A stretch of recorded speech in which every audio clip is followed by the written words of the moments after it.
सुप्रभात सभी छात्र छात्राओं, बाल साधना विद्यालय परिवार से जुड़े हुए अभिभावक गण महोदय, संस्थान के प्रति संपूर्ण सहयोग, स्नेह, श्रेष्ठ मार्गदर्शन और इस संस्था परिवार की प्रगति में शैक्षणिक और गैर शैक्षणिक रूप से सहयोग करने वाले सभी प्रबुद्ध बुद्धिजीवी बंधुओं का मैं बाल साधना की ऑनलाइन क्लास में मेरे संस्था प्रधान की ओर से, निर्देशक महोदय की ओर से हार्दिक अभिनंदन करता हूँ, स्वागत करता हूँ, इस्तकबाल करता हूँ और कोरोना जैसी वैश्विक महामारी में आपकी सकुशलता की कामना करता हूँ और यही उम्मीद करता हूँ कि परमपिता परमेश्वर आपको सुरक्षित रखे और हमेशा आपको प्रगति पर आगे बढ़ाए। प्रिय छात्रों, आज का हमारा जो टॉपिक है उस टॉपिक का नाम है राष्ट्रपति। भारत के संविधान में राष्ट्रपति कार्यपालिका का संवैधानिक अध्यक्ष होता है। कार्यपालिका का जो संवैधानिक अध्यक्ष है वो संवैधानिक अध्यक्ष राष्ट्रपति होता है। राष्ट्रपति का पद हमने अमेरिका के संविधान से जोड़ा है। अमेरिका के संविधान से भारत के संविधान में राष्ट्रपति का पद जोड़ा है। राष्ट्रपति कार्यपालिका का संवैधानिक और नाममात्र का अध्यक्ष होता है। कहने का मतलब आप ये कह सकते हो, कार्यपालिका का नाममात्र वह संवैधानिक अध्यक्ष होता है।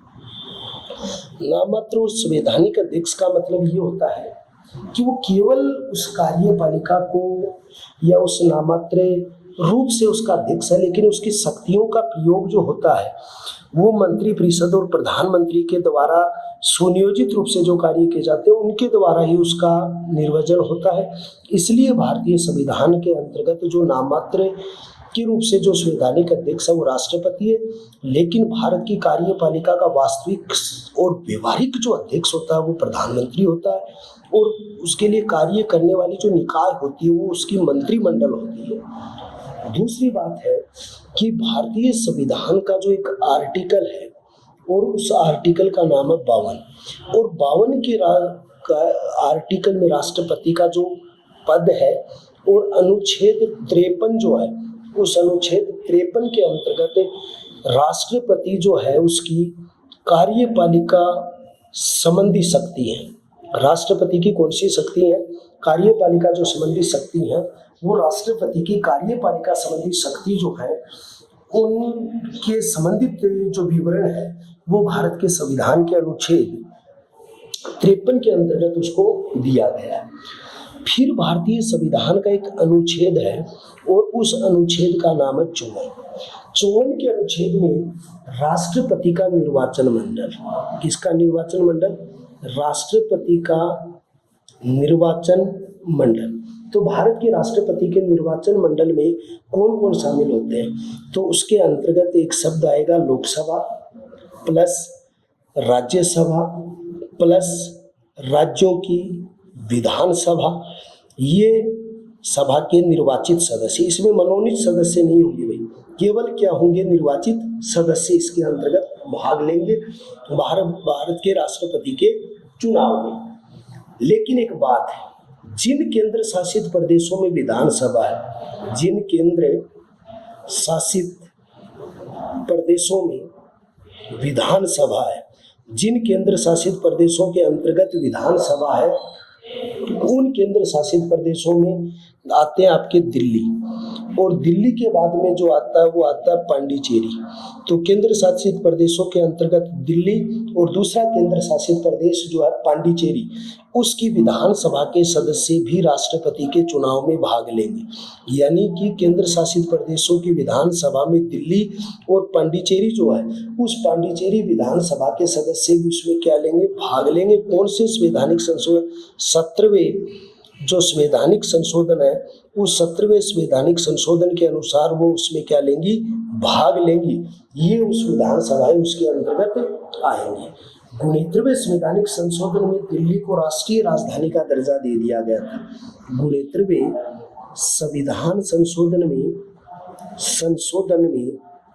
दिल्ली को राष्ट्रीय राजधानी का दर्जा दिया गया था। राष्ट्रीय राजधानी का दर्जा जो दिल्ली को दिया गया था वो गुणित्रवे संविधान संशोधन में दिया गया था। फिर अगली चीज आती है कि भारत के राष्ट्रपति का जो निर्वाचन का तरीका क्या होगा, कौन कौन सा तरीका इसके अंतर्गत होगा। भारत के राष्ट्रपति के निर्वाचन का तरीका होगा एकल संक्रमणीय अनुपातिक प्रतिनिधित्व पद्धति। कौन सी पद्धति है? प्रतिनिधित्व पद्धति। तो आप कह सकते हो एकल संक्रमणीय अनुपातिक प्रतिनिधित्व पद्धति के जो जनक है वो थॉमस हेयर है। उन्हें थॉमस हेयर जो है वो एकल संक्रमणीय अनुपातिक प्रतिनिधित्व पद्धति के जनक हैं या इसको संचालित करने वाले हैं। इस पद्धति में प्रत्येक मतदाता उतनी ही मत देता है जितने उम्मीदवार चुनाव मैदान में होते हैं। इस पद्धति द्वारा प्रत्येक मतदाता उतनी ही मत देता है जितने प्रतिभागी होते हैं, जितने मैदान में जो प्रतिभागी होते हैं जितने मैदान में प्रतिभागी होते हैं उतने मतों का प्रयोग उनके द्वारा किया जाता है। जैसे एक उदाहरण दूं, जैसे 4 कैंडिडेट है, 1 2 3 और 4। अब प्रत्येक इसको भी देगा, इसको भी देगा, इसको भी देगा। अब उसमें वरीयता क्रम होगा। आपने पहली वरीयता मान लो इसको रखी है, दूसरी इसको रखी है, फिर उसकी काउंटिंग होती है कि फर्स्ट वरीयता में इसके पास कितने हैं, सेकंड में कितने हैं, थर्ड में कितने हैं, और उनका मतमूल्य निकलता है। कि मतमूल्य निकलने के बाद में क्या होता है कि उसका जो राष्ट्रपति का क्या होता है, निर्वाचन होता है या राष्ट्रपति उसे चुनाव में विजयी घोषित होता है। मतगणना प्रथम वरीयता के आधार पर की जाती है। निर्वाचित होने के लिए निर्धारित एक चुनाव कोटा होता है, यानी एक निर्वाचन होने वाले सदस्य के बाद में एक निर्धारित कोटा होता है। अगर वो कोटा पूरा कर लेता है तो वो देश का राष्ट्रपति बन जाता है। जैसे देखिए, दिए गए कुल वैध मतों की संख्या और निर्वाचित सदस्यों की जो संख्या है उसके अंतर्गत भाग जो है वो 1000 का है। मान लो दिए गए कुल वैध मतों की संख्या, जैसे मान लो कुल वरीयता क्रम है तो उसमें वैध मत कितने, निर्वाचित सदस्यों की संख्या कितनी है। तो निर्वाचित जो उस चुनाव में भाग लेने वाले सदस्य हैं, निर्वाचित तो देखो एक ही सदस्य होता है, लेकिन यहाँ मैंने एक शब्द लिखा है निर्वाचित सदस्य। तो जैसे न्यूनतम कोटा होता है उसके माने दिए गए मत, वैध मतों का मूल्य होता है, दिए गए वैध मतों की संख्या यानी उनका मत मूल्य होता है, और यानी कि प्रतिभागी कितने, निर्वाचन में भाग लेने वाले सदस्यों की संख्या, निर्वाचन में भाग लेने वाले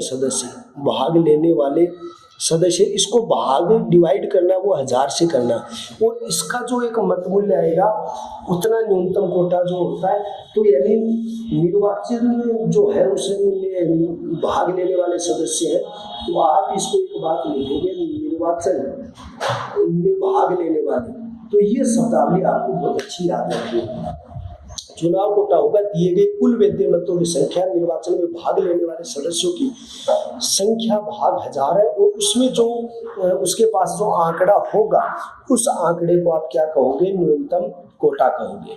अनुच्छेद 60 के अंतर्गत राष्ट्रपति को सर्वोच्च न्यायालय के मुख्य न्यायाधीश द्वारा शपथ दिलाई जाती है। तो आप यानी उसके अंतर्गत क्या करेंगे कि अनुच्छेद 60 है, और अनुच्छेद 60 में राष्ट्रपति को क्या दिलाई जाती है, शपथ दिलाई जाती है। शपथ कौन दिलाता है, सर्वोच्च न्यायालय का न्यायाधीश दिलाता है। सर्वोच्च न्यायालय का जो न्यायाधीश है वो सर्वोच्च न्यायालय का न्यायाधीश उसे क्या दिलाता है, शपथ दिलाता है। किसको शपथ दिलाएगा, भारत के जो राष्ट्रपति है उनको शपथ दिलाई जाती है। 56 का अनुच्छेद है, उसमें कार्यकाल इसका 5 वर्ष होता है। भारत के राष्ट्रपति है उसमें एक जो अनुच्छेद लिखेंगे और 56 में उसका क्या होता है, कार्यकाल होता है। कार्यकाल कितना होता है भाई, 5 वर्ष होता है, 5 वर्ष होता है। त्यागपत्र किसको देगा ये, तो त्यागपत्र देगा उपराष्ट्रपति को, और उपराष्ट्रपति किसको त्याग पत्र देता है? राष्ट्रपति को। लेकिन जब राष्ट्रपति अपना त्याग पत्र उपराष्ट्रपति को सौंपता है तो अपने त्याग पत्र की जो सूचना है वो अपने त्याग पत्र की सूचना किसको देगा? तो लोकसभा अध्यक्ष की देगा। जब भी भारत का राष्ट्रपति अपने पद से त्याग पत्र देता है, इस्तीफा देता है, तो अपने त्याग पत्र की सूचना उसको राष्ट्रपति को सुपुर्द करनी होती है या राष्ट्रपति को सुपुर्द करता है। संविधान का अतिक्रमण करने पर, अब यहाँ पर शब्द आता है संविधान का अतिक्रमण करने पर, यानी संविधान का अतिक्रमण करने पर, तो संविधान का अतिक्रमण करने पर महाभियोग लगाया जाता है। क्या लगाया जाता है? महाभियोग लगाया जाता है। और महाभियोग जो भारतीय संविधान का जो अतिक्रमण किया जाता है, उस भारतीय संविधान के अतिक्रमण करने पर जो महाभियोग लगाया जाएगा, ये महाभियोग की प्रक्रिया भारतीय संविधान के अनुच्छेद कितने में है? 61 के अनुच्छेद में। कितने अनुच्छेद में? 61 के अनुच्छेद में महाभियोग की प्रक्रिया बताई गई है। फिर अनुच्छेद 60, अनुच्छेद 58 देखो, एक चीज और बताऊं मैं आपको, आपको कार्यकाल पूछे तो 5 वर्ष है। त्याग पत्र उपराष्ट्रपति को देगा, इसकी सूचना लोकसभा अध्यक्ष को देगा। लेकिन संविधान का अतिक्रमण करने पर महाभियोग लगाया जाता है। राष्ट्रपति के विरुद्ध महाभियोग किसी भी सदन में लगा सकता है, लोकसभा भी लगा सकता है और राज्यसभा भी। लेकिन उसकी शर्त क्या होती है? 1/4 सदस्य पहले क्या देंगे? लिखित प्रतिवेदन देंगे। और जब 1/4 सदस्य उसको लिखित प्रतिवेदन दे देंगे तो 14 दिन पहले राष्ट्रपति को क्या कर दिया जाएगा? सूचित कर दिया जाएगा कि हम आपके विरुद्ध महाभियोग ला रहे हैं। अब अगर एक सदन जो इसको प्रस्तुत कर रहा है उसमें 1/4 सदस्यों की सदस्यता से अगर इसे पारित कर दिया जाता है तो फिर ये दूसरे सदन में भेजा जाता है, और जब दूसरे सदन में भी इसको पारित कर दिया जाता है तो राष्ट्रपति को अपने पद से इस्तीफा देना पड़ेगा। भारतीय संविधान का अनुच्छेद 58, जिसके अंतर्गत क्या दी गई है? राष्ट्रपति की योग्यताएं दी गई है। क्या दी गई है? योग्यताएं दी गई है। भारत के राष्ट्रपति की जो योग्यताएं हैं उनमें पहली योग्यता है वह भारत का नागरिक हो। भारत का नागरिक हो या भारत का नागरिक हो, उसके रूप में इसको जोड़ा गया। उसकी आयु कितनी होनी चाहिए? आयु 35 वर्ष हो। वह भारत का नागरिक हो और उसकी आयु 35 वर्ष हो। तीसरे नंबर की बात है, लोकसभा सदस्य निर्वाचित होने के योग्य होना चाहिए, कि राष्ट्रपति की जो योग्यता है वो लोकसभा का सदस्य निर्वाचित होने की उसके पास क्या होनी चाहिए? योग्यता होनी चाहिए, या उसके पास योग्य होना चाहिए। संघ व राज्य सरकार के अधीन लाभ पद पर नहीं होना चाहिए। चौथी शर्त क्या है उसकी? संघ व राज्य सरकार के किसी भी लाभ पद पर नहीं होना चाहिए, सरकार के लाभ पद पर नहीं होना चाहिए। ये चारों योग्यताएं किसकी हैं? ये भारत के राष्ट्रपति की योग्यताएं। वह भारत का नागरिक हो, उसकी उम्र 35 वर्ष हो, वह लोकसभा का सदस्य निर्वाचित होने की योग्यता रखता हो, संघ और राज्य सरकार की योग्यता रखता हो। ये सारी चीजें उसके अंतर्गत आती है। फिर अनुच्छेद 61 में अभी मैंने जो महाभियोग की बताई है, महाभियोग किसी भी सदन में चल सकता है। आप चाहे लोकसभा में प्रस्तुत करो चाहे राज्यसभा, जिस सदन में प्रस्तुत करोगे उसके 1/4 सदस्यों का लिखित प्रतिवेदन आपके पास होना आवश्यक है। लेकिन जब ये प्रतिवेदन प्रस्तुत होगा उससे 14 दिन पहले राष्ट्रपति को लिखित समाचार देना होगा। यानी जब ये प्रतिवेदन आप दोगे तो 14 दिन पहले आपको राष्ट्रपति के पास लिखित प्रतिवेदन देना होगा कि राष्ट्रपति महोदय आपके विरुद्ध महाभियोग लाया जा रहा है। जब ये सूचना आप राष्ट्रपति को दे देते हो उसके बाद आपको सदन में इसको चलाया जाता है, और जब पहला सदन इसको पारित कर देता है तो इसको दूसरे सदन में फिर भेजा जाता है। फिर दूसरी चीज यहाँ पर आता है कि भारत के राष्ट्रपति का महाभियोग अर्ध न्यायिक है। क्या? अर्ध न्यायिक है। अर्ध न्यायिक का मतलब क्या होता है कि भारत में अगर राष्ट्रपति को महाभियोग लगाया जाता है तो भारत के राष्ट्रपति पद है वो देश का सर्वोच्च पद है। वो सर्वोच्च पद होने के कारण भारत के राष्ट्रपति को सजा नहीं होती है। भारत के राष्ट्रपति को सजा न होकर क्या होता है, उसको केवल पद से हटाया जाता है। पद से हटाया जाता है, इसलिए हम कह सकते हैं कि भारत के राष्ट्रपति को केवल पद से हटाया जाता है, पद से मुक्त किया जाता है। अर्ध न्यायिक है। राष्ट्रपति की शक्तियां जो मैंने अभी बताई थी 53 के अनुच्छेद में है, लेकिन अब भारत के राष्ट्रपति के क्या क्या कार्य हैं, उनकी क्या क्या शक्तियां आपके साथ है वो देखिए। पहली शक्ति अनुच्छेद 75, प्रधानमंत्री और मंत्रियों की नियुक्ति राष्ट्रपति द्वारा की जाती है। तो पहले नंबर पर अनुच्छेद 75, प्रधानमंत्री व मंत्रियों की नियुक्ति राष्ट्रपति द्वारा की जाती है, उसको राष्ट्रपति करता है। अनुच्छेद 76 और अनुच्छेद 76 में महान्यायवादी अटॉर्नी जनरल की नियुक्ति राष्ट्रपति करता है। महान्यायवादी जिसको आप क्या कहते हैं, अटॉर्नी जनरल की नियुक्ति जो करता है वो कौन करता है, राष्ट्रपति करता है, भारत के राष्ट्रपति द्वारा की जाती है। अनुच्छेद 77 जो है, भारत सरकार के समस्त कार्य राष्ट्रपति के नाम से किए जाते हैं। भारत सरकार के समस्त कार्य राष्ट्रपति के नाम से किए जाते हैं, राष्ट्रपति के नाम से किए जाते हैं। तो भारत सरकार के समस्त कार्य राष्ट्रपति के नाम से होते हैं, वो स्वतंत्र में होते हैं। 76 में महान्यायवादी अटॉर्नी जनरल की नियुक्ति भारत के राष्ट्रपति द्वारा की जाती है। प्रधानमंत्री व मंत्रियों की नियुक्ति भी भारत के राष्ट्रपति द्वारा की जाती है। ये सारी शक्तियां भारत के राष्ट्रपति में क्या होती है, निहित होती है।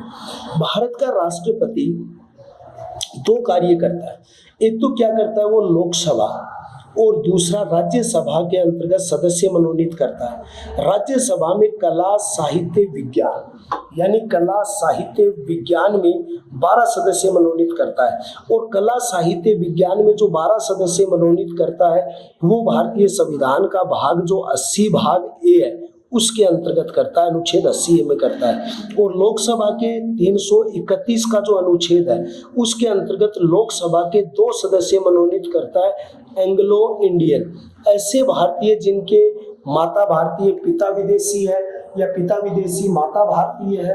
जब भारत देश स्वतंत्र हुआ था तो इस प्रकार के जो लोग भारत के साथ रह गए थे उनके 2 सदस्य भारत के राष्ट्रपति द्वारा मनोनीत किए जाते हैं। तो 2 सदस्य लोकसभा में मनोनीत करने का अधिकार एंग्लो इंडियन, और 12 सदस्य जो है वो राज्यसभा में मनोनीत करने का जो अधिकार है वो भारत के राष्ट्रपति के पास होता है। फिर 155 में राज्यपाल की नियुक्ति राष्ट्रपति द्वारा की जाती है। तो अनुच्छेद अगले के अंतर्गत आता है, और अनुच्छेद अगले में 155 और 155 में राज्यपाल की जो नियुक्ति है उस राज्यपाल की नियुक्ति जो करता है वो कौन करता है, तो राज्यपाल की नियुक्ति करता है वो राष्ट्रपति करता है। तो यानी आप यहाँ पर एक शब्द लिखोगे कि अनुच्छेद 155 राज्यपाल की नियुक्ति भारत के राष्ट्रपति द्वारा की जाती है, ये बात भी आप यहाँ पर लिखोगे। अगली चीज ये है कि 3 सेनाएं, एक है थल सेना, एक है जल सेना और एक है वायु सेना। तो 3 सेना आपकी होगी, वायु सेना, जल सेना और थल सेना। इन तीनों सेनाओं का जो सर्वोच्च अधिकारी जो होता है, अध्यक्ष जो होता है वो कौन होता है, वो भारत का राष्ट्रपति होता है या भारत के राष्ट्रपति द्वारा इनकी अध्यक्षता की जाती है। ये सारी शब्दावलियां जो है वो आपको इसमें लिखनी है। अगला अधिकार जो आता है कि शासन संबंधित जो अधिकार है वो भारत के राष्ट्रपति के पास क्या है, ये संसद के दोनों सदनों की संयुक्त बैठक बुलाता है। यानी भारतीय संविधान का एक अनुच्छेद है और भारतीय संविधान का अनुच्छेद 108 है, और 108 जो अनुच्छेद है वो हमने किस देश के संविधान से लिया है, ऑस्ट्रेलिया के संविधान से, ऑस्ट्रेलिया के संविधान से लिया गया, ऑस्ट्रेलिया के संविधान से लिया। 108 के अनुच्छेद में संसद के दोनों सदन कौन है, एक संसद का सदन है लोकसभा और दूसरे सदन का नाम क्या, राज्यसभा। इनकी संयुक्त बैठक बुलाता है, वो कौन बुलाता है, राष्ट्रपति बुलाता है। लेकिन इस संयुक्त अधिवेशन की अध्यक्षता कौन करता है, तो इस संयुक्त अधिवेशन की अध्यक्षता करता है वो करता है कौन, लोकसभा अध्यक्ष करता है। कौन करता है, लोकसभा अध्यक्ष करता है। तो संयुक्त अधिवेशन बुलाने का अधिकार किसको है, राष्ट्रपति को, लेकिन अध्यक्षता लोकसभा अध्यक्ष करता है। उसके अलावा जैसे अगले वीडियो में भी हम आपको बताएंगे, सुप्रीम कोर्ट SC लिखा है मैंने, हाई कोर्ट HC लिखा है मैंने। उसके बाद जितने भी आपके आयोग हैं उन आयोगों का जो अध्यक्ष है उन सभी आयोगों के अध्यक्षों की नियुक्ति किसके द्वारा की जाती है? जो भारत के राष्ट्रपति हैं उनके द्वारा उनकी नियुक्ति की जाती है। अगली शक्ति भारत के राष्ट्रपति के पास जो है वो है विदेशिक शक्ति। कौन सी शक्ति है? विदेशिक शक्ति है। अब विदेशिक शक्ति में कौन कौन सी चीजें आती है उसे ध्यान से देखिए। विदेशिक क्षेत्र में राष्ट्रपति भारत का प्रतिनिधित्व करता है, यानी विदेशिक क्षेत्र जो है उस विदेशिक क्षेत्र में भारत का राष्ट्रपति है। भारत का राष्ट्रपति विदेशिक क्षेत्र में प्रतिनिधित्व करता है। क्या करता है? प्रतिनिधित्व करता है। तो विदेशिक क्षेत्र में भारत का जो प्रतिनिधित्व करता है वो कौन करता है? राष्ट्रपति करता है। विदेशों में स्थित भारतीय दूतावास और राजदूतों की नियुक्ति भी कौन करता है? राष्ट्रपति करता है। हमारे विदेशों में क्या है? विदेशों में राजदूत है। विदेशों में क्या है? राजदूत है। राजदूतों के साथ साथ जो हमारे दूतावास है उस दूतावास में जो हमारे प्रतिनिधि भेजे जाते हैं, भारत के क्या भेजे जाते हैं? प्रतिनिधि भेजे जाते हैं। उन भारतीय प्रतिनिधियों की नियुक्ति किसके द्वारा की जाती है? राष्ट्रपति के द्वारा उन प्रतिनिधियों की नियुक्ति की जाती है। विदेशों में संधि और समझौते राष्ट्रपति के नाम से होते हैं, यानी विदेशी समझौते, संधियां, ये जो संधियां हैं, समझौते हैं, वो समझौते किसके नाम से होते हैं? राष्ट्रपति के नाम से होते हैं। जितने भी हमारे विदेशिक समझौते हैं, जितनी संधियां हैं, ये सारी हमारे किसके नाम से होती हैं? राष्ट्रपति के नाम से होती हैं। और लास्ट बिंदु आपका है, उसका नाम है, इस आज के बिंदु का वो है विधायी शक्तियां। संसद का अधिवेशन राष्ट्रपति बुलाता है, उसकी समाप्ति की घोषणा भी राष्ट्रपति करता है। संसद का अधिवेशन राष्ट्रपति बुलाता है, उसकी समाप्ति की घोषणा भी कौन करता है? राष्ट्रपति करता है। प्रधानमंत्री की सिफारिश पर लोकसभा को समय से पूर्व भंग भी राष्ट्रपति करता है, यानी समय से पूर्व भंग कौन करता है? राष्ट्रपति करता है। और राष्ट्रपति दोनों सदनों का संयुक्त अधिवेशन बुलाता है, दोनों सदनों को संयुक्त रूप से क्या करता है? भाषण देता है। वो भी कौन देता है? राष्ट्रपति देता है। तो प्रिय विद्यार्थियों, आज जो हमारा टॉपिक जो था वो भारत के राष्ट्रपति के बारे में था, जो अभी हमने आपसे डिटेल से बताया। आप इसे अच्छा मनन करेंगे, तैयार करेंगे। कल नए वीडियो में मिलेंगे आपके साथ एक बार फिर। तब